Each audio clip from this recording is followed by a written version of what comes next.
A brief history of how Parkland survivor David Hogg keeps schooling lawmakers on social media. In under 280 characters, David Hogg has mastered the art of the clapback. The Parkland survivor rose to the spotlight after demanding that lawmakers take some action following the shooting that claimed 17 lives at his school. But as some politicians go online to discredit him and his peers, Hogg proves that no one is more social media savvy than a teenager on a mission. On Monday, Iowa Republican Rep. Steve King took a jab at the young activists, asking why people under 21 should be allowed to vote if they feel like they're too young to handle the responsibility of gun ownership.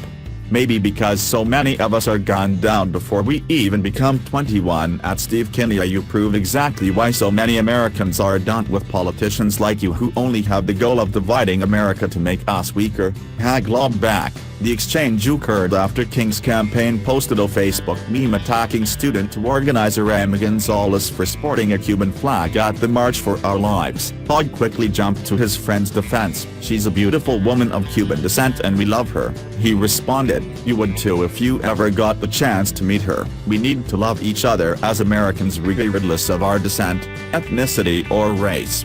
#Love Trump's hate, which he followed up with, "Also, who's running against this guy?" Hogg is the target of quite a few conspiracies himself, but he isn't letting King, or other lawmakers, off the hook so easily. He also called out Florida Republican Sen. Marco Rubio, who has been vocal about his Cuban heritage, for not backing Gonzalez up. Hate at Marco Rubio, he wrote, "At Emma for Change's family fled Cuba to escape totalitarianism and live in freedom just like your family. Could you please respond to at Steve Kenya?"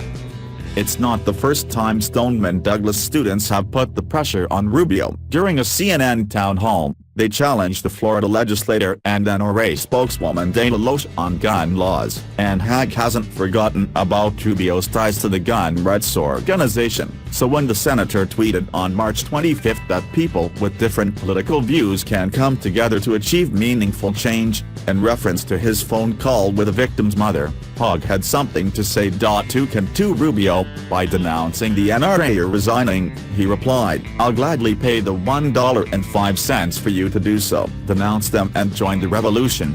For you know how these people at the NRA scare and manipulate politicians far more than anyone." In fact, many marchers wore $1.05 price tags during the March for Our Lives, which were meant to represent the total sum of NRA donations Rubio received divided by the number of students in the state of Florida. This, they believe, is how much the lawmaker values the life of each student.